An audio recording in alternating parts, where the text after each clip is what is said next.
গান গাওয়ার মতো যোগ্যতা কি তোর আছে? তুই জানিসও এটা কার প্রাসাদে পা রেখেছিস?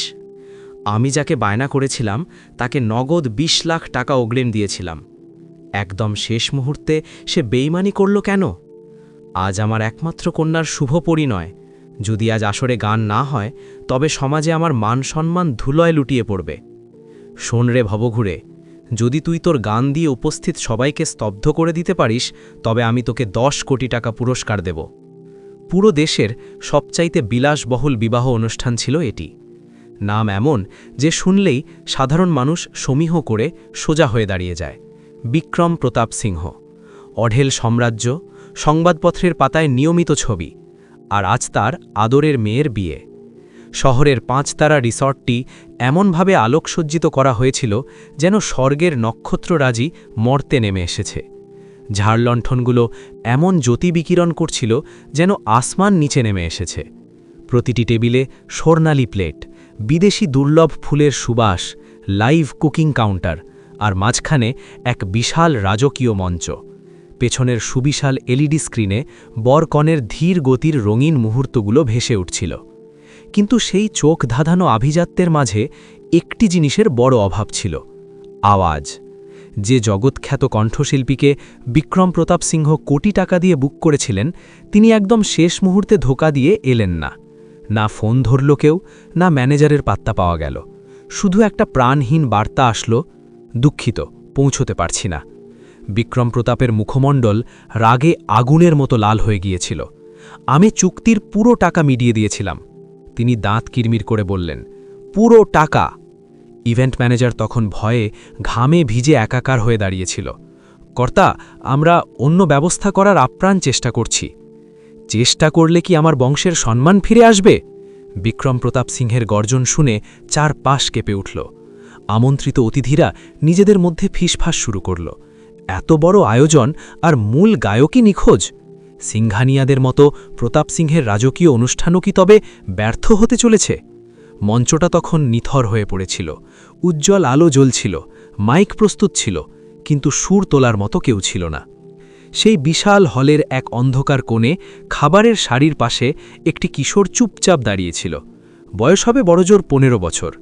গায়ে একটা জীর্ণ মলিন কুর্তা, রং চটে যাওয়া সাধারণ পায়জামা। চটির একটা ফিতে ছিঁড়ে গিয়েছিল, যা সে অনেক কষ্টে সুতো দিয়ে বেঁধে কোনো মতে টিকিয়ে রেখেছিল। সে কোনো আমন্ত্রিত অতিথি ছিল না, এমনকি কোনো কর্মীও নয়। আসলে কেউ তাকে লক্ষ্যই করেনি। সে শুধু চুরি করে খাবার খাচ্ছিল, খুব ধীরে ধীরে, যেন মনে মনে ভয় পাচ্ছিল কেউ তাকে দেখে ফেলবে না তো। তার নাম ছিল নীল। প্লেটে ছিল অতি সাধারণ ডাল আর ভাত, কিন্তু দুদিন অনাহারে থাকা সেই কিশোরের কাছে ওটাই ছিল রাজভোজের মতো। নীলের কানে মানুষের হইচই পৌঁছচ্ছিল না। সে গোলমাল নয়, বরং এক গভীর হাহাকার শুনতে পাচ্ছিল। সেই স্টেজের সেই হাহাকার আর মাইকের নিস্তব্ধতা। সে চারপাশের মানুষের তাচ্ছিল্য ভরা কথা শুনল। গায়ক আসেনি, এতগুলো টাকা জলে গেল, এখন মেয়ের বিয়েটা সবাই অপমানের জন্যই মনে রাখবে। নীল খেতে খেতে মাথা তুলে তাকালো। তার স্থির দৃষ্টি স্টেজে গিয়ে আটকে গেল। সে এমন স্টেজ আগেও দেখেছিল, টিভিতে এবং মোবাইলের দোকানের বাইরে টাঙানো বড় পর্দায়। কখনো কখনো পাড়ার মন্দিরের ভজন অনুষ্ঠানেও সে গলা মেলাত। তার গলানালিতে তখন হালকা এক কম্পন হল, যেন ভেতরের কোনো সুপ্ত সুর বাইরে আসার জন্য ছটপাট করছিল। তার মা সবসময় বলতো, নীল, তুই যখন গাস মনে হয় যেন আমার ক্ষুধা তৃষ্ণা সব শান্ত হয়ে গিয়েছে। নীল তার খাবারের প্লেটটা সযত্নে নিচে নামিয়ে রাখল। নিজের ময়লা কাপড়ে হাত দুটো ভালো করে মুছল। তার বুক দুরুদুরু করতে লাগল। সে মনে মনে জানত তার গায়ে ছেঁড়া কাপড় সেই বিলাসবহুল জায়গার মোটেও যোগ্য নয়। সে কোনো প্রতাপশালী ধনুকুবেরের সামনে দাঁড়ানোর মতো নয়। কিন্তু তার প্রতিভা তাকে বলছিল যে সে গাইতে পারে। হঠাৎ সে অদ্ভুত এক ঘোরের বসে হাঁটতে শুরু করল। এক পা দুপা করে এগোতে লাগল। দামি পোশাকে সজ্জিত ভিড়ের মাঝখান দিয়ে যেতে যেতে সে সোজা বিক্রম প্রতাপ সিংহের সামনে গিয়ে দাঁড়িয়ে পড়ল। বিক্রম প্রতাপ তখন কারো ওপর রাগে চিৎকার করছিলেন। ঠিক তখনই একটা শান্ত অথচ স্পষ্ট কণ্ঠস্বর ভেসে এলো, কর্তা, আপনি চাইলে কি আমি একবার চেষ্টা করে দেখব? মুহূর্তেই চারপাশে এক অদ্ভুত নিস্তব্ধতা নেমে এলো। বিক্রম প্রতাপ অবাক হয়ে রাগে ফিরে তাকালেন। সামনে একটা রুগ্ন আর রোগা পাতলা কিশোর দাঁড়িয়ে আছে। গায়ের কাপড় ছেঁড়া, চোখের নিচে কালচে দাগ, কিন্তু তার গলায় ছিল এক অটল আত্মবিশ্বাস। বিক্রম প্রতাপ তাচ্ছিল্য করে হাসলেন। সেই হাসিতে ছিল তিক্ততা। তুই গাইবি? এটা রাজকীয় বিয়ে, রাস্তার কোনো পুতুল নাচ নয়। নীল এবার মাথা উঁচু করে দাঁড়াল। প্রথমবার তার চোখ বিক্রম প্রতাপের চোখের সঙ্গে সরাসরি মিলল, এবং তারপর সে ধীর স্থিরভাবে বলল, যদি যদি আমি গেয়ে দিই আর আপনাদের সবার পছন্দ হয়। সে একটা দীর্ঘশ্বাস নিল। তবে আপনি যে পুরস্কারের কথা বলেছিলেন সেটা দেবেন তো? বিক্রম প্রতাপের চোখে তখন প্রতিহিংসার আগুন জ্বলছিল। তিনি আঙুল উছিয়ে বললেন, যদি তুই সত্যিই গিয়ে আমার বংশের মান বাঁচাতে পারিস, তবে কথা দিচ্ছি তোকে 10 কোটি টাকাই দেব। পুরো হলে যেন উপস্থিত সবার নিঃশ্বাস বন্ধ হয়ে আসল। নীল তার জীবনে প্রথমবার বিজয়ী হবার মতো হাসল। পুরো প্রেক্ষাগৃহ যেন এক মুহূর্তে পাথরের মতো নিশ্চল হয়ে গিয়েছিল। কেউ কোনো শব্দ করল না, কেউ উপহাস করে হাসল না, শুধু একটা বাক্যই যেন বাতাসের সাথে ধাক্কা খাচ্ছিল, আমি তোকে 10 কোটি দেব। কারুর মনে হলো তারা কানে ভুল শুনেছে, কেউ ভাবল এটা কেবল রাগী মানুষের মেজাজ দেখানো কথা, আর কারুর মনে বিশ্বাস জন্মালো যে এই রাতটা আজ কোনো না কোনো অলৌকিক কারণে স্মরণীয় হয়ে থাকবে। নীল কয়েক সেকেন্ড পাথরের মতো স্থির হয়ে দাঁড়িয়ে থাকল। তার কানে এখন বাইরের কোনো শব্দ যাচ্ছিল না। সে শুধু নিজের হৃৎপিণ্ডের ধকধক শব্দ শুনতে পাচ্ছিল। 10 কোটি, এত টাকা সে জীবনে কোনোদিন স্বপ্নেও দেখেনি। সে তো নিজের চোখে 100 টাকার নোটও কেবল অন্যের হাতে দেখেছে। কিন্তু এই মুহূর্তে সে টাকার নেশায় বুঁদ হয়েছিল না। সে ভাবছিল তার সারা জীবনের লালিত স্বপ্নপূরণের সেই সোনালী সুযোগের কথা। বিক্রম প্রতাপ সিংহ তাকে পায়ের নখ থেকে মাথার চুল পর্যন্ত তীক্ষ্ণ দৃষ্টিতে মেপে নিলেন। নাম কি রে তোর? নীল, ছেলেটি নিচু স্বরে বলল। কোত্থেকে এসেছি সেখানে? এই শহরেরই অন্ধকার এক বস্তি থেকে এসেছি কর্তা। কারুর হঠাৎ কাশি আসলো। কেউ বিরক্তিতে মুখ অন্যদিকে ঘুরিয়ে নিল। এক ধনী আত্মীয় ফিসফিস করে পাশে থাকা মানুষকে বলল, আরে ভাই, এসব কী নাটক শুরু হয়েছে? ইভেন্ট ম্যানেজার এবার একটু সাহস করে এগিয়ে আসলো। স্যার, থাকতে দিন, ও একটা পথের বাচ্চা। এই অপমানজনক কাণ্ড দেখে ভিড় আরও খেপে যাবে। বিক্রম প্রতাপ হাত তুলে সবাইকে এক নিমিষে চুপ করিয়ে দিলেন। তার জলজলে দৃষ্টি এখন নীলের ওপর থেকে এক চুলও নড়ছিল না। শোন নীল, বিক্রম প্রতাপ অত্যন্ত ভারী গলায় বললেন, যদি তুই আজ ব্যর্থ হোস, তবে দুনিয়া বলবে বিক্রম প্রতাপ তার মেয়ের বিয়েকে সস্তা সার্কাস বানিয়ে ফেলেছেন। নীল শান্তভাবে মাথা নাড়ল। আমি সব বুঝতে পারছি কর্তা। ভয় পাবি না তো? নীল একটা হালকা দম নিল। ভয় তো খুব লাগছে, কিন্তু গাওয়ার আনন্দের চেয়ে সেই ভয় অনেক কম। প্রথমবার বিক্রম প্রতাপের কপালে কুঁচকে থাকা রেখাগুলো একটু ঢিলে হল। একজন বয়স্ক অতিথি করুণা করে বললেন, আরে বাদ দিন তো, শুধু শুধু এই অসহায় বাচ্চাটার মন ভেঙে যাবে। পেছন থেকে কেউ একজন ব্যঙ্গ করে বলল, বস্তির ভিখারি আর 10 কোটি টাকা, কি চমৎকার কৌতুক। নীলের হাতের আঙুলগুলো রাগে ও অভিমানে মুষ্টিবদ্ধ হয়ে গেল। তার কাছে এই অপমানসূচক কথাগুলো নতুন কিছু ছিল না। যখন অর্থাভাবে স্কুল ছেড়েছিল তখন এটাই শুনেছিল। যখন রেল স্টেশনের প্ল্যাটফর্মে পেটের তাগিদে গাইত, তখনও এই লাঞ্ছনেই কপালে জুটেছিল। কিন্তু আজ পিছিয়ে যাওয়ার মানে কেবল নিজের পরাজয় নয়, আজ একটা রাজকীয় সম্মান তার ভাগ্যের ওপর বাজি রাখা ছিল। কোন গানের সুর বাজাবো? ডিজে স্টেজ থেকে কিছুটা অবজ্ঞা ভরে জিজ্ঞেস করল। নীল সেই বিশাল আলোকোজ্জ্বল মঞ্চের দিকে তাকাল। মাইকটা আলোর ছটায় চকচক করছিল, কৃত্রিম আলো তার চোখে বিঁধছিল। সেই গানটাই চালান, সে বলল, যে উচ্চাঙ্গের গানটি আজ ওই বড় শিল্পীর গাওয়ার কথা ছিল। হলে নতুন করে গুঞ্জন শুরু হলো। আরে ওটা তো অত্যন্ত জটিল সুরের গান, ওটার তাল ধরা একজন সাধারণ মানুষের পক্ষে মোটেও সহজ নয়। বিক্রম প্রতাপ ঠান্ডা গলায় বললেন, যদি তুই সেই গানটাই নিখুঁতভাবে গাইতে পারিস, তবেই কেবল বাজি পূর্ণ হবে। নীল বিনা বাক্যে প্রত্যয়ের সাথে বলল, আমি প্রস্তুত আছি। বিক্রম প্রতাপ কয়েক মুহূর্ত স্তব্ধ হয়ে দাঁড়িয়ে থাকলেন। তারপর গম্ভীরভাবে বললেন, যদি তুই গাইতে পারিস, আর এই হলের প্রতিটি দাম্ভিক মানুষ যদি অন্তত 1 মিনিট চুপ করে শোনে। তিনি একটু থামলেন, তারপর স্পষ্ট অক্ষরে বললেন, তবে 10 কোটি টাকা কেবল একটা সংখ্যার কথা হবে না। নীল প্রথমবার অত্যন্ত শ্রদ্ধার সাথে মাথা নত করে হাত জোড় করল। আপনার ওই টাকা আমার চাই না কর্তা। পুরো প্রেক্ষাগৃহ এই কথায় একেবারে চমকে গেল। তবে তোর কিসের লোভ? নীল মাইকের দিকে একদৃষ্টিতে তাকিয়ে বলল, আমার কেবল একটা সুযোগ আর যোগ্য সম্মানের প্রয়োজন। বিক্রম প্রতাপ গভীর দীর্ঘশ্বাস নিলেন। তারপর হাতের ইশারায় মঞ্চের দিকে পথ দেখিয়ে দিলেন। যা, আজ পৃথিবীর সামনে প্রমাণ করে দে যে মানুষের কণ্ঠস্বর তার ময়লা কাপড়ের চেয়ে 1000 গুণ বড় কিনা। নীল যখন তার প্রথম পদক্ষেপটি সেই রাজকীয় মঞ্চে রাখল, সেই মুহূর্তে কেউ ঘুণাক্ষরেও জানত না যে এই ছেলেটি যখন নিচে নামবে তখন সে আর আগের সেই তুচ্ছ কিশোর নীল থাকবে না। মঞ্চে পা রাখতেই নীলের মনে হলো যেন পায়ের নিচের মাটি প্রবলভাবে দুলছে। আসলে মাটি নয়, তার হাঁটু দুটো ভয়ে থরথর করে কাঁপছিল। তীব্র আলো সরাসরি তার চোখের ওপর পড়ছিল। নিচে বসে থাকা অগণিত মানুষগুলোকে এখন আর স্পষ্টভাবে দেখা যাচ্ছিল না। তারা যেন কেবল চলমান কতগুলো ছায়া। কারোর হাতে উঁচিয়ে ধরা মোবাইল ছিল, কেউ তাচ্ছিল্যের সাথে রেকর্ড করছিল, কেউ কেবল এটা দেখার প্রতীক্ষায় ছিল যে এই ভিখারি ছেলেটা এখন কিভাবে মুখ থুবড়ে পড়বে। মাইকটা তার উচ্চতার তুলনায় বেশ খানিকটা উঁচুতে ছিল। একজন মিউজিক টেকনিশিয়ান দৌড়ে এসে মাইক্রোফোনের স্ট্যান্ডটা নিচু করে দিল। সাউন্ড সব ঠিক আছে তো? সে নিচু স্বরে জিজ্ঞেস করল। নীল হালকা করে মাথা নাড়ল। তার কণ্ঠস্বর যেন গলার ভেতরে আটকে আসছিল। সে তৃষ্ণার্ত হয়ে এক গ্লাস জল চাইল। কেউ একজন দয়াপরবশ হয়ে অর্ধেক গ্লাস জল তাকে ধরিয়ে দিল। নিচে বিক্রম প্রতাপ সিংহ পাথরের মূর্তির মতো দাঁড়িয়েছিলেন, বুকে হাত গোজে, মুখ অত্যন্ত গম্ভীর। কিন্তু তার তীক্ষ্ণ চোখ দুটো নীলকে খুঁটিয়ে খুঁটিয়ে দেখছিল। মিউজিক শুরু করো, ডিজে ঘোষণা করল। সেই বিখ্যাত গানের সুর লহরী শুরু হলো। একই জটিল তাল, একই চমৎকার সূচনা। প্রথম 2 সেকেন্ড নীল কোনো নড়াচড়া করল না। সে শুধু দু চোখ বন্ধ করল। তার বন্ধ চোখের সামনে নিজের নোংরা বস্তি ভেসে উঠল। ভাঙা চালের সেই ঘর, মায়ের হাড় ভাঙা খাটুনি আর ক্লান্ত মুখ, সেই ধুলোবালিতে ভরা রেলওয়ে প্ল্যাটফর্ম যেখানে সে প্রতিদিন সন্ধ্যায় গাইত আর লোকে দয়া করে 2-1 কয়েন ছড়ে দিত। তার মনে পড়ে গেল সেই দিনের কথা, যখন কেউ একজন তাকে ধাক্কা দিয়ে বলেছিল, গান গাওয়া ছাড়, ভিখারির পেটে গান দিয়ে ভাত জোটে না। সে নিজের সর্বশক্তি দিয়ে একটা লম্বা গভীর শ্বাস নিল এবং তার গলা থেকে সেই অভাবনীয় প্রথম সুরটি নির্গত হল। তার কণ্ঠস্বর ছিল কোনো পাহাড়ি ঝর্ণার মতো স্বচ্ছ এবং ভোরের বাতাসের মতো নির্মল।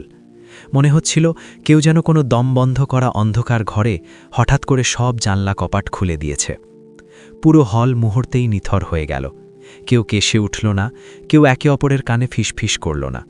মানুষের হাতে তোলা মোবাইলগুলো সেই অবস্থাতেই থেকে গেল, কিন্তু তাদের আঙুলগুলো যেন স্ক্রিনে স্থির হয়ে গেল। নীলের গাওয়ার মধ্যে কোনো কৃত্রিমতা ছিল না, না ছিল লোক দেখানো ভাব, না ছিল তালি পাওয়ার সস্তা কোনো কায়দা, না ছিল জোর করে কোনো উচ্চসুরের কারসাজি। তার গানে কেবল ছিল বুকচাপা কষ্ট আর অকৃত্রিম সত্য। প্রথম স্তবক শেষ হতে না হতেই একজন আভিজাত্য নারী তার পাশে বসা স্বামীর হাত প্রবল আবেগে আঁকড়ে ধরলেন। উপস্থিত অনেকের চোখ কোনো কারণ ছাড়াই জলে ভিজে আসল। বিক্রম প্রতাপের কপাল যা এতক্ষণ রাগে কুচকি ছিল তা ধীরে ধীরে প্রশান্ত হতে লাগল। দ্বিতীয় অন্তরায় নীলের কণ্ঠ সম্পূর্ণ মুক্ত হয়ে গেল। মনে হচ্ছিল সে তার জীবনের সব ভয় পেছনে ফেলে এসেছে। সুর এখন আর কাঁপছিল না, এখন সে আর কেবল গান গাইছিল না, সে যেন গানটাকে বুকের গহীনে লালন করছিল। পেছনে বসা একজন পেশাদার লোকাল মিউজিশিয়ান বিড়বিড় করে পাশে থাকা মানুষকে বললেন, এই বাচ্চাটা কোনো গুরুর কাছে শেখা শিল্পী নয়, এই বাচ্চাটা জীবনের যন্ত্রণায় ভোগা এক জাত শিল্পী। গানের সেই কঠিন অংশটি যখন আসলো, যেখানে বড় বড় গায়করাও সাধারণত ভুল করে বা হাততালি পাওয়ার জন্য চিৎকার করে ওঠে, নীল সেখানে নিজের গলার কাজ দেখালো না, বরং সে সুরটাকে এক অদ্ভুত মায়ায় আগলে ধরল। আর সেই সুরটাই মানুষের কলিজায় গিয়ে সরাসরি বিভিল। একজন মানুষ যে এতক্ষণ দামি খাবারে কামড় দিতে ব্যস্ত ছিল, সে নিজের থালাটা না খেয়েই পাশে রেখে দিল। একজন প্রভাবশালী নেতা যে ফোনের ওপাশে ব্যস্ত ছিলেন, তিনি কোনো কথা না বলে কলটি কেটে দিয়ে নীলের দিকে অপলক দৃষ্টিতে তাকিয়ে রইলেন। বিক্রম প্রতাপ সিংহ জীবনে প্রথমবার বুঝতে পারলেন, এই প্রেক্ষাগৃহ এখন আর কেবল তার পারিবারিক সম্মানের খাতিরে চুপ করে নেই, বরং পুরো হল এখনই আশ্চর্য কিশোরটির মায়াবী সুরের মোহে নীরব হয়ে আছে। গানটি ক্রমেই পরিণতির দিকে এগোতে থাকল। প্রতিটা চরণের সাথে সাথে সেই নিস্তব্ধতা আরও গভীর ও রহস্যময় হয়ে উঠতে লাগল। যখন গানের শেষ লাইনটি উচ্চারিত হল, নীল ধীর ধীরে চোখ খুলল। তার ভেজা দৃষ্টি সরাসরি বিক্রম প্রতাপ সিংহের চোখের সাথে মিলিত হল। তার গলা তখন আবেগে একটু ভারী হয়ে গিয়েছিল, কিন্তু সুর এক চুলো টলেনি। শেষ সুরটি যেন রাতের হাওয়ায় থমকে থাকল। মনে হচ্ছিল কেউ তাকে ছেড়ে দিতে চাইছে না। 1 সেকেন্ড, 2 সেকেন্ড, তারপর হঠাৎ প্রেক্ষাগৃহের শেষ প্রান্ত থেকে একটা ধীর তালি শোনা গেল। তারপর দ্বিতীয়টা, আর তারপর পুরো হল যেন পাহাড় ধসের শব্দের মতো মুহুর্মুহু করতালিতে ফেটে পড়ল। নীল ক্লান্ত হয়ে মাইক থেকে কয়েক কদম পিছিয়ে আসল। তার মনে হচ্ছিল তার কাজ শেষ হয়েছে, কিন্তু নিচ থেকে জনসমুদ্রের মধ্য থেকে একটা প্রবল ধ্বনি ভেসে আসল, আরও একটা গান চাই। বিক্রম প্রতাপ সিংহ, যিনি এই কিশোরের সঙ্গে জীবনের সবচাইতে বড় বাজি ধরেছিলেন, তিনি এখন কোনো দম্ভ না দেখিয়ে ধীর পায়ে মঞ্চের দিকে এগিয়ে যেতে লাগলেন। হাজানো মানুষের করতালির আওয়াজ তখনও থামেনি। তার মধ্যেই বিক্রম প্রতাপ সিংহ মঞ্চের একেবারে কিনারে এসে স্থির হয়ে দাঁড়িয়ে পড়লেন। পুরো প্রেক্ষাগৃহের মানুষ তখন সম্মানে দাঁড়িয়ে গিয়েছিল। নীল কিছুই বুঝতে পারছিল না যে তার এখন কি করা উচিত। সে মাইকের স্ট্যান্ডটা ধরে দাঁড়িয়েছিল, যেন কেউ তাকে সেই পবিত্র জায়গায় চিরস্থায়ীভাবে জমিয়ে দিয়েছে। নিচ থেকে আসা তীব্র রঙিন আলোয় সে নিজের গায়ের জীর্ণ ছেঁড়া কাপড়গুলো আগের চেয়েও বেশি স্পষ্ট দেখতে পাচ্ছিল। তার হঠাৎ করে মনে পড়ে গেল যে সে এখানে কেবল পেটের তাগিদে এক মুঠো গান গাইতে এসেছিল, এত হাজার হাজার মানুষের হৃদয় জয় করতে নয়। বিক্রম প্রতাপ তার হাত তুললেন। বিশাল হলের সেই করতালির আওয়াজ ধীরে ধীরে নিভে গেল। তোর নাম কি বলেছিলি? তিনি মাইক্রোফোনের দিকে মুখ বাড়িয়ে অত্যন্ত মোলায়েম সুরে জিজ্ঞেস করলেন। নীল, ছেলেটি ধীর কণ্ঠে বলল। বিক্রম প্রতাপ কয়েক মুহূর্ত অপলক দৃষ্টিতে তাকে দেখলেন, তারপর শান্তভাবে বললেন, তুই কি জানিস তুই এইমাত্র এই মঞ্চে দাঁড়িয়ে কি অলৌকিক কাণ্ড ঘটালি? নীল কেবল অবুঝের মতো মাথা নাড়ল, সে কিছুই জানে না। বিক্রম প্রতাপ এবার সামনে বসা শত শত ভিআইপি অতিথিদের দিকে মুখ ফেরালেন। আপনারা আজ যা চাক্ষুষ করলেন, তিনি দরাজ গলায় বললেন, যা আজ পর্যন্ত বিশ্বের কোনো বড় পারিশ্রমিক নেওয়া গায়ক আমার এই দরবারে করতে পারেনি, এই অভুক্ত ছেলেটি আজ তাই করে দেখালো। হলে তখন আবার হালকা গুঞ্জন শুরু হলো। ও আজ আমার বংশের মান সম্মান রক্ষা করেছে, বিক্রম প্রতাপ অত্যন্ত স্পষ্টভাবে ঘোষণা করলেন। কিন্তু তার চেয়েও বড় কথা হলো, ও আজ আমাকে জীবনের চরম লজ্জিত করেছে। উপস্থিত সবাই এই কথা শুনে একেবারে স্তম্ভিত হয়ে গেল। নীলের বুকটা ভয়ে দুরু দুরু করতে লাগল। আমি লজ্জিত এই কারণে, বিক্রম প্রতাপ বলে চললেন, কারণ আমার এতদিনের অহংকার ছিল যে অগাধ টাকা দিয়ে যে কোনো সুর বা আবেগ কেনা সম্ভব। তিনি এবার নীলের দিকে সরাসরি ফিরে তাকালেন। কিন্তু এই অসামান্য কিশোর, সে আজ খালি পেটে আসলো, গায়ের ময়লা ছেঁড়া কাপড় নিয়ে আসলো এবং আমার মেয়ের জীবনের শ্রেষ্ঠ দিনে নিজের সুর দিয়ে প্রাণ সঞ্চার করে দিয়ে গেল। নীলের চোখের পাতা ভিজে আসলো। সে লজ্জায় ও বিনয়ে নিচের দিকে তাকাতে লাগল। আমি প্রতিশ্রুতি দিয়েছিলাম, বিক্রম প্রতাপ সবার উদ্দেশ্যে বললেন, যদি এই ছেলেটি গেয়ে আমার মান রক্ষা করতে পারে তবে আমি তাকে নগদ 10 কোটি টাকা দেব। প্রেক্ষাগৃহে আবার সেই পিনপতন নিস্তব্ধতা নেমে আসলো। কিন্তু এখন তিনি কিছুটা থামলেন। এখন আমার মনে হচ্ছে যে সেই বাজির শর্তটাই ছিল অত্যন্ত হাস্যকর এবং ভুল। নীল ঘাবড়ে গিয়ে ফ্যালফ্যাল করে উপরের দিকে তাকালো। ভয় তার ঠোঁট দুটো একেবারে শুকিয়ে কাঠ হয়ে গেল। কেননা বিক্রম প্রতাপ সিংহের কণ্ঠস্বর এবার আবেগে কেঁপে উঠল। 10 কোটি টাকাই স্বর্গীয় সুরের কোনো প্রকৃত মূল্য হতে পারে না। কিছু মানুষ এই কথার গভীরতা বুঝতে পারল না, কিন্তু অনেকের চোখেই তখন শ্রদ্ধার আলো জ্বলে উঠল।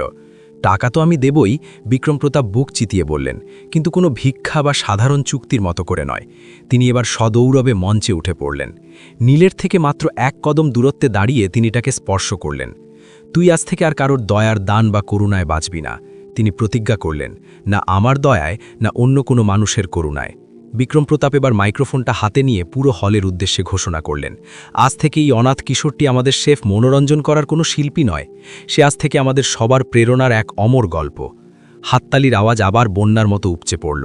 এবারকার আওয়াজ আগের চেয়েও অনেক বেশি শক্তিশালী ছিল। নীলের মনে হলো যেন তার বুকের ওপর চেপে বসা দীর্ঘদিনের কোনো বিশাল পাহাড় মুহূর্তেই সরে গিয়েছে। কিন্তু ভেতরের সেই ভয়টা তখনও সম্পূর্ণ দূর হয়নি, কারণ সে জানত তার মতো নিচুতলার মানুষের জীবন এত সহজে আলোয় ভরে ওঠে না। তুই কি আমার হয়ে আর একটা গান গাইবি? বিক্রম প্রতাপ খুব নরম স্বরে জিজ্ঞেস করলেন। নীল কেবল মাথা নাড়ল। এবার তার হাঁটু আর কাঁপছিল না। তবে এবার গাইবি তোর নিজের পছন্দের কোনো গান, বিক্রম প্রতাপ হাসি মুখে বললেন। নীলের চোখ দুটো তখন হীরের মতো উজ্জ্বল হয়ে উঠল। সে সযত্নে মাইকটি নিজের হাতে তুলে নিল। এই বিশেষ গানটি সে কম্পিত স্বরে বলল, আমি আমার দুঃখিনী মায়ের সম্মানে উৎসর্গ করছি। গানের সুর আবার বাজতে শুরু করল, এক অতি সাধারণ আর করুণ সুর, তাতে কোনো ভারী যন্ত্রসঙ্গীতের কোলাহল ছিল না। নীল যেই গানটি শুরু করল, সেই সুরের করুণ রসে প্রেক্ষাগৃহে বসা অনেক মানুষ নিজেদের ফেলে আসা মায়ের কথা ভেবে অঝরে কাঁদতে শুরু করল। আর প্রবল প্রতাপশালী বিক্রম প্রতাপ সিংহ, যিনি নিজের জীবনে পৃথিবীর অনেক বড় লড়াই জিতেছিলেন, আজ প্রথমবার এই কিশোরের সুরের কাছে পরম শান্তিতে হার মেনে নিচ্ছিলেন। গানটি শেষ হওয়ার অনেক আগেই পুরো পরিবেশ যেন বদলে গিয়েছিল। এটা তখন আর কেবল একটা বিলাসিতার উৎসব ভবন ছিল না, বরং এটা এক ভাগ্যহত কিশোরের জীবনের মোড় ঘোরানোর এক পবিত্র উপাসনালয় হয়ে উঠেছিল। নীলের কণ্ঠে এবার আর কোনো দ্বিধা বা জড়তা ছিল না।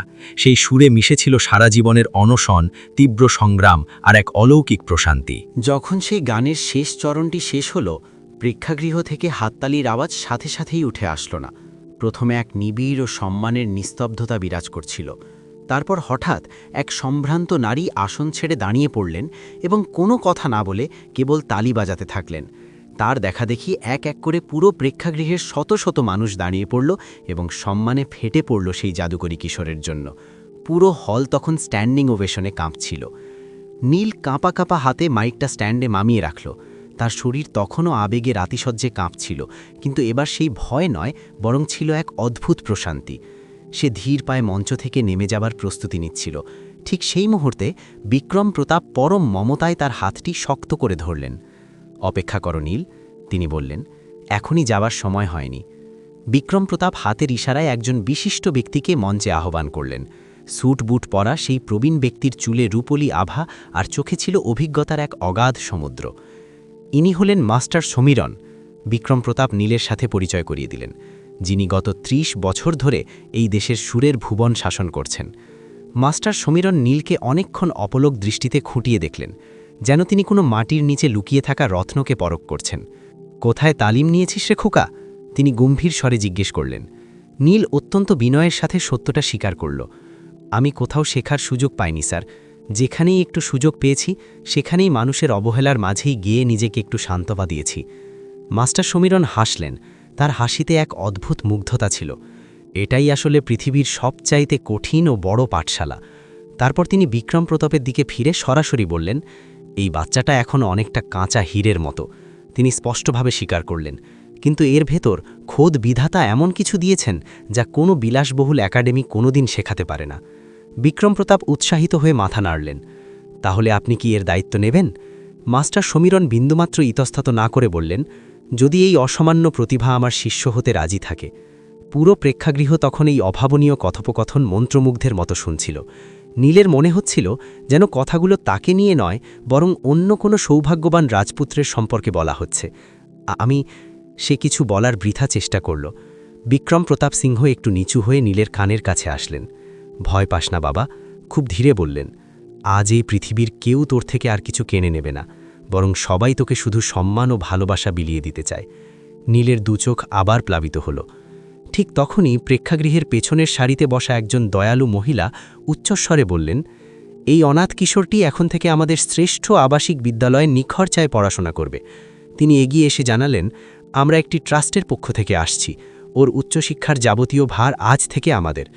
তারপর প্রেক্ষাপট থেকে আরেকজন শিল্পপতি দাঁড়িয়ে বললেন, আমার নিজস্ব বিশ্বমানের স্টুডিও আছে, সেখানে আজীবন নীলের জন্য সব রেকর্ডিং একেবারে বিনামূল্যে থাকবে। নীল হতভম্ব হয়ে দাঁড়িয়েছিল। সে কিছুতেই বুঝতে পারছিল না যে সে কাকে আগে প্রণাম করবে বা কার কথা আগে শুনবে। তার সেই ছোট জগৎ, যা কেবল 3টে গলি আর ধুলোবালির প্ল্যাটফর্মে সীমাবদ্ধ ছিল, তা আজ এক নিমেষে ছাড়া পৃথিবীতে ছড়িয়ে যাচ্ছিল। বিক্রম প্রতাপ সিংহ আবার মাইক্রোফোনটি হাতে নিলেন। আজ এই মঞ্চে দাঁড়িয়ে একটা চরম সত্য উন্মোচিত হল। তিনি আবেগভরা কণ্ঠে বললেন, প্রকৃত প্রতিভা যদি যোগ্য মঞ্চ না পায়, তবে সেই মঞ্চের কোনো মূল্যই থাকে না। তারপর তিনি নীলের কাঁধে পরম স্নেহে হাত রাখলেন। আর সেই 10 কোটি টাকা, তিনি একটি চিলতে হাসি দিয়ে বললেন, সারা হল আবার নিধর হয়ে গেল। সেই টাকা তোর বর্তমানের কোনো ব্যক্তিগত বিলাসিতায় খরচ হবে না। বিক্রম প্রতাপ অত্যন্ত বিজ্ঞের মতো বললেন, ওটা তোর নামে একটা বিশেষ ট্রাস্টে জমা থাকবে। ওখান থেকে তোর পড়াশোনা, তোর সঙ্গীত সাধনা আর তোর মতো আরও হাজারো ভাগ্যবঞ্চিত শিশুদের জীবন গড়ার কাজে ব্যয় করা হবে। নীল আর নিজেকে সামলাতে পারল না। সে মঞ্চের ওপর ফুঁপিয়ে কেঁদে ফেলল। প্রথমবার তার সেই চোখের জলে অভাবের তাড়না বা লাঞ্ছনার ভয় ছিল না, তাতে ছিল কেবল এক নতুন স্বপ্নের সোনালী সূচনা। বিয়ের রাজকীয় উৎসব তখন শেষ হয়ে গিয়েছিল। আমন্ত্রিত অতিথিরা একে একে চলে গিয়েছিলেন। প্রেক্ষাগৃহের ঝকঝকে আলো ধীরে ধীরে নিভে আসছিল, কিন্তু নীলের জন্য সেই রাতটা যেন শেষ হতে চাইছিল না। সে মঞ্চের পেছনের এক নির্জন কোণে একটা সাধারণ চেয়ারে বসেছিল। তার পা দুটো ছোট হওয়ার কারণে ঠিকমতো মাটিতেও পৌঁছচ্ছিল না। তার হাতে ছিল সেই অতি সাধারণ পুরনো নীল রুমালটা, যা দিয়ে সে সারা জীবন ঘাম মুছেছে বা মাঝে মাঝে মায়ের জন্য সামান্য সবজি বেঁধে নিয়ে গিয়েছিল। এখন সেই রুমাল দিয়েই সে বারবার নিজের ভেজা চোখগুলো মুছছিল। বিক্রম প্রতাপ সিং নিজের ঠিক সামনে এসে বসলেন। এখন তার মুখে সেই দাম্ভিক প্রতাপের চিহ্নমাত্র ছিল না, কোনো অহংকার ছিল না, ছিল কেবল দিনের ক্লান্তি আর এক গভীর হৃদয়ের শান্তি। কখনো কি কল্পনাও করেছিলি নীল? বিক্রম প্রতাপ খুব নিচু স্বরে জিজ্ঞেস করলেন, যে একদিন তুই এই রাজকীয় মঞ্চে বসবি আর হাজারো মানুষ তোর পায়ে নুয়ে পড়বে? নীল কেবল নিঃশব্দে মাথা নাড়ল। না কর্তা, আমি তো ভেবেছিলাম আমি এই বিশাল ভিড়ের মাঝে সারা জীবন কেবল ধুলোর মতো হারিয়ে যাব। বিক্রম প্রতাপ সিংহের ঠোঁটে মৃদু এক হাসি খেলে গেল। আজ থেকে এই দুনিয়ার ভিড় তোকে হন্যে হয়ে খুঁজবে। ঠিক সেই মুহূর্তেই ইভেন্ট ম্যানেজার অত্যন্ত উত্তেজিত অবস্থায় ভেতরে প্রবেশ করল। তার হাতে থাকা স্মার্টফোনটা তখন অনবরত কাঁপছিল। স্যার, সে উত্তেজনায় কাঁপতে কাঁপতে বলল, নীলের গাওয়া সেই ভিডিওটা ইন্টারনেটে ভাইরাল হয়ে গিয়েছে। বিক্রম প্রতাপ ফোনটা হাতে নিয়ে দেখলেন, নীলের সেই অদ্ভুত মায়াবী কণ্ঠের গান তখন কয়েক হাজার শেয়ার হয়েছে। লাখ লাখ মানুষ তা দেখেছে এবং মন্তব্য করেছে, এই হীরের টুকরো ছেলেটি এতদিন কোথায় লুকিয়েছিল? পৃথিবীর শ্রেষ্ঠ কণ্ঠস্বর আসলে এটাই। ছেঁড়া গায়ের কাপড়ের নিচে সোনার গলা লুকিয়ে আছে। নীল এক অদ্ভুত অজানা ভয় কুঁকড়ে গেল। এখন কি রাস্তাঘাটে সব অচেনা মানুষ আমাকে চিনে ফেলবে? সে আতঙ্কে জিজ্ঞেস করল। বিক্রম প্রতাপ সিং তার মাথায় হাত বুলিয়ে দিলেন। চিনবে ঠিকই, কিন্তু তোর আর এক মুহূর্তের জন্য ভয় পাওয়ার দরকার নেই। কিন্তু কেন ভয় পাবো না কর্তা? কেননা এখন থেকে তুই আর একা নোস নীল, পুরো সমাজ তোর পাশে থাকবে। রাতের আধার কেটে ভোর হতে শুরু করেছিল। পূবের আকাশটা তখন হালকা নীল রঙের আভা ধারণ করছিল। বিক্রম প্রতাপ তার ব্যক্তিগত সচিবকে ডেকে পাঠালেন। এই শিশুটি আর ওর দুঃখিনী মাকে আজ বিকেলের মধ্যেই আমার ব্যক্তিগত গেস্ট হাউসে সম্মানের সাথে স্থানান্তর করার সব ব্যবস্থা করো। নীল চমকে উঠে বাধা দিতে চাইল। না না কর্তা, মা ওখানে থাকতে গেলে হয়তো খুব অস্বস্তি বোধ করবেন। বিক্রম প্রতাপ অত্যন্ত নম্রতার সাথে বোঝালেন, সম্মানের সাথে মাথা উঁচু করে থাকা কোনোদিনও কারোর দয়া বা অনুগ্রহ হতে পারে না নীল। কিছুক্ষণ পরেই নীলকে তার মায়ের কাছে ফিরিয়ে নিয়ে যাওয়া হলো। তার মা ছেলের এই হঠাৎ পরিবর্তন দেখে খুব ঘাবড়ে গিয়েছিলেন। নীল, তুই আবার কোনো অঘটন ঘটিয়ে আসিসনি তো? তিনি ভয়ে জিজ্ঞেস করলেন। নীল কেবল আবেগে মাথা নাড়ল। না আম্মা, আমি আজ কেবল প্রাণ খুলে গিয়েছি। তার মা অনেকক্ষণ ধরে ছেলের মুখটার দিকে তাকিয়ে রইলেন। তারপর দু চোখ ভরে অশ্রু বিসর্জন দিলেন। তোর বাবা মরে যাওয়ার আগে বলে গিয়েছিল, তিনি অত্যন্ত ভাঙা গলায় বললেন, যে একদিন তোর এই ভিকারের সুরই আমাদের বংশের মাথা সবার উপরে তুলে ধরবে। সেই ভোরের আলো ফোটার পর নীলকে এক সেট দামি নতুন পোশাক দেওয়া হলো, কিন্তু সে তার সেই অতি পরিচিত পুরনো ছেঁড়া কাপড়গুলো সযত্নে রেখে দিল। কোনোভাবেই তা ফেলতে দিল না। এই ময়লা কাপড়গুলোই আমাকে সারা জীবন মনে করিয়ে দেবে। সে দৃঢ়তার সাথে বলল, যে আমি ঠিক কোত্থেকে উঠে এসেছি আর আমার আসল পরিচয় কি। বিক্রম প্রতাপ সিং জীবনের প্রথমবার কোনো ধনকুবেরের মতো নয়, বরং একজন বিনয়ী মানুষের মতো সেই কিশোরের সামনে শ্রদ্ধায় মাথা নত করলেন। কোথাও দূরে সেই বেইমান গায়ক, যিনি টাকা নিয়েও উপস্থিত হননি, তিনি তখন নানাভাবে নিজের মিথ্যে সাভাই দিচ্ছিলেন। আর এখানে এক 15 বছরের অজেয় কিশোর তার নতুন পৃথিবীর প্রথম সোনালী পদক্ষেপটি রাখছিল। প্রায় 3 সপ্তাহ অতিবাহিত হয়ে গিয়েছিল। নীলের দৈনন্দিন জীবন বাইরে থেকে সম্পূর্ণ বদলে গিয়েছিল, কিন্তু তার মনের গভীর কোণে সেই পুরনো ভয়টা এখনও ঘাপটি মেরে বসেছিল। সে এখন বিক্রম প্রতাপের গেস্ট হাউসে থাকত। সকালে নিয়ম করে স্কুলে যেত, আর বিকেলে মাস্টার সমীরনের সঙ্গীত একাডেমিতে তালিম নিত। তার থাকার ঘরটা অত্যন্ত পরিষ্কার পরিচ্ছন্ন ছিল। ঘুমানোর বিছানাটাও খুব নরম ছিল, কিন্তু অনেক রাত সে দু চোখ এক করতে পারত না। তার বারবার মনে হতো এই অভাবনীয় জীবনটা বুঝি এক মিছে স্বপ্ন, এবং স্বপ্নগুলো তো মাঝে মধ্যেই হঠাৎ করে ভেঙে যায়। সঙ্গীত একাডেমিতে অন্য ধনী ঘরের ছেলেমেয়েরা তাকে তীক্ষ্ণ দৃষ্টিতে দেখত। কারোর চোখে ছিল ঘৃণা, কারোর চোখে কেবল কৌতূহল। এই তো সেই তথাকথিত ভাইরাল ছেলেটা, একে তো কোনো পরিশ্রম ছাড়াই সব বিনামূল্যে দেওয়া হচ্ছে। মানুষের কপাল দেখো ভাই, রাতারাতি ভিখারি থেকে রাজা। নীল এসব শুনেও একদম নির্বাক থাকত। সে খুব ভালো করেই জানত যে এই মহৎ সুযোগটা তার জীবনে আর দ্বিতীয়বার কখনোই ফিরে আসবে না। কিন্তু তার আসল পরীক্ষাটা আসলো এক শান্ত বিকেলের মেঘলা আকাশে। মাস্টার সমীরণ হঠাৎ ক্লাস থামিয়ে দিলেন। নীল, তিনি গম্ভীর স্বরে বললেন, কাল ঠিক একই সময় তোমার জীবনের প্রথম অডিশন। অডিশন? নীল চমকে উঠে ঘাবড়ে গেল।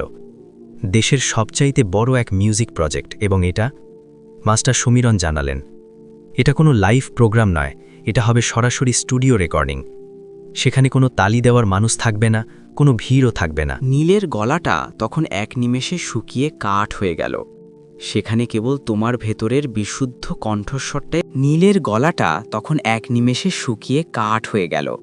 সেখানে কেবল তোমার ভেতরের বিশুদ্ধ কণ্ঠস্বরটাই কথা বলবে, মাস্টার সমীরণ খুব পরিষ্কার করে বলে দিলেন। আর মনে রেখো, প্রফেশনাল জগতের মানুষগুলো তোমার জীবনের অতীত কাহিনী শোনে না, তারা কেবল তোমার সুরের নিখুঁত পরখ বা পারফেকশনটাই শোনে। সেই রাতে নীল ভয়ে আর এক দানা খাবারও স্পর্শ করল না। সে গেস্ট হাউসের বিশাল ছাদে একা একা বসে থাকল। তার পায়ের নিচে শহরের হাজারো ব্যস্ত আওয়াজ ছিল, আর তার মনের ভেতরে ছিল অগাধ প্রশ্নের পাহাড়। যদি কাল সে কোনোভাবে ব্যর্থ হয়ে যায়, তবে যদি কাল মানুষ বুঝতে পারে যে সে কেবল একদিনের এক আকস্মিক অলৌকিক প্রতিভা ছিল। তার মা ধীর পায়ে এসে চুপচাপ তার পাশে বসলেন। নীল, তোর কি খুব ভয় লাগছে রে? তিনি খুব মায়া নিয়ে জিজ্ঞাসা করলেন। নীল কেবল মাথা নেড়ে সায় দিল।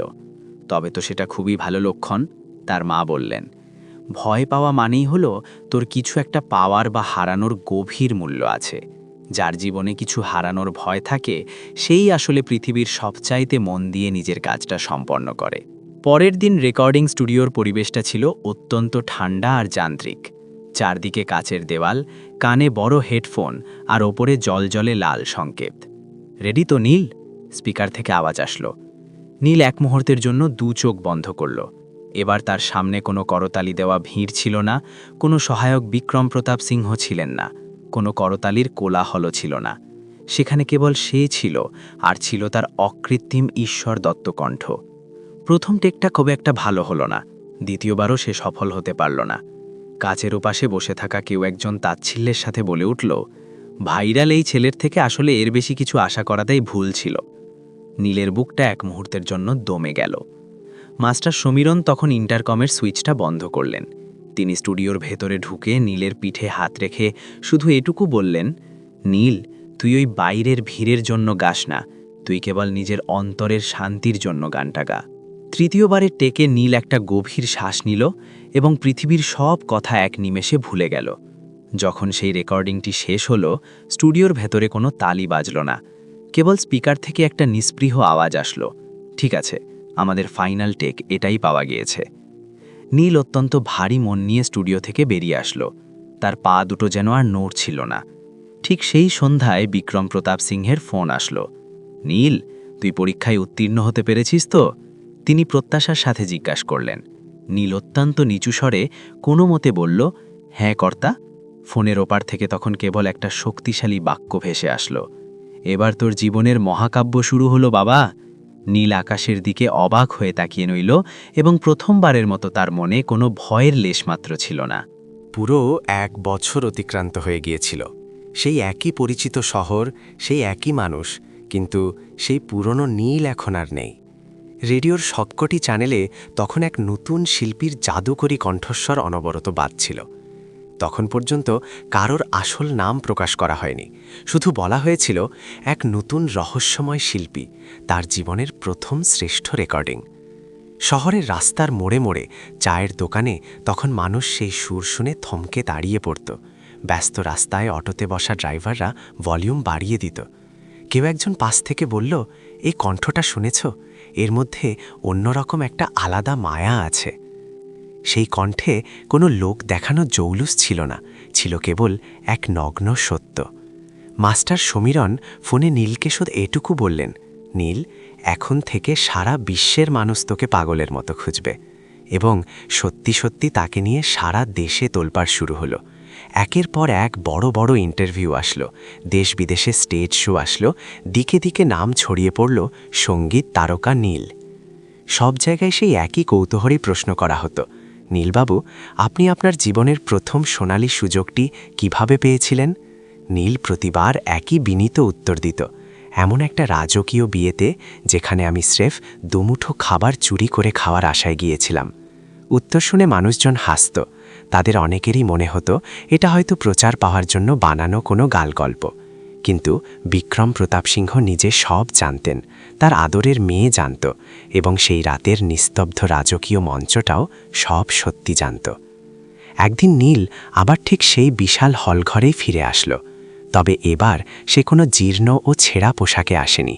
সে এসেছিল অতি সাধারণ এক সাদা কুর্তায়, তবে তার চোখে ছিল উপচে পড়া আত্মবিশ্বাস। সে আজ এখানে গান গাইতে এসেছিল, বিনা পারিশ্রমিকে এবং কোনো শর্ত ছাড়াই। রাজকীয় মঞ্চে পা রাখার সময় সে আবার একবার নিচের দিকে নজর বুলালো। কিচেনের দরজার পাশে তখনও কয়েকটা পথশিশু চুপচাপ দাঁড়িয়েছিল, কেবল এক মুঠো খাবারের লোভে, যেমনটা সে নিজে একসময় ছিল। নীল সজোরে মাইক্রোফোনটা হাতে নিল এবং অত্যন্ত নম্রভাবে বলল, যদি আজ এই প্রেক্ষাগৃহে এমন কোনো বঞ্চিত শিশু থাকে যার মনে হয় এই নিষ্ঠুর পৃথিবীতে তার কথা শোনার মতো কেউ নেই, তবে আজকের এই পুরো অনুষ্ঠানটি কেবল তার জন্যেই উৎসর্গ করা হলো। সে প্রাণ ঢেলে গাইল, এবং এবার সেই বিশাল হলঘর কেবল সেই সুর শুনছিল না, বরং প্রতিটি মানুষ তার হৃৎপিণ্ড দিয়ে অনুভব করছিল। গান শেষ হওয়ার সাথে সাথে করতালির প্রবল ঝড় উঠল, কিন্তু নীল হাত তুলে সবাইকে হঠাৎ থামিয়ে দিল। সে ধীর পায়ে স্টেজ থেকে নিচে নেমে আসলো। সে সোজা সেই হতদরিদ্র বাচ্চাগুলোর সামনে গিয়ে দাঁড়ালো। তোদের মধ্যে কে আমার সাথে গাইতে চাস? সে স্নেহের সাথে জিজ্ঞেস করল। একটা জীর্ণ হাত অত্যন্ত ভয়ের সাথে ওপরে উঠল। নীল হাসি মুখে তার কাছে এগিয়ে গেল এবং নিজের দামি মাইকটা সেই বাচ্চাটির দিকে বাড়িয়ে দিল। কারণ কিছু কিছু গল্পের সার্থকতা কেবল শেষ হওয়াতে থাকে না, বরং সেই গল্পগুলো এখান থেকেই নতুনভাবে অন্য কারোর পথ চলার পাথেয় হিসেবে শুরু হয়। যদি আপনার এই সত্য ও আবেগের গল্পটি ভালো লেগে থাকে তবে লাইক করবেন। এমন আরও নতুন নতুন অনুপ্রেরণামূলক গল্পের জন্য চ্যানেলটি সাবস্ক্রাইব করবেন। নিজের বন্ধুদের সাথে এই ভিডিওটি শেয়ার করতে ভুলবেন না এবং কমেন্ট করে অবশ্যই জানাবেন আপনি বর্তমানে পৃথিবীর কোন শহর, গ্রাম বা রাজ্য থেকে আমাদের এই ভিডিওটি দেখছেন। আপনার একটি মূল্যবান মন্তব্যই হতে পারে আমাদের পরবর্তী কোনো অসাধারণ গল্পের মূল প্রেরণা।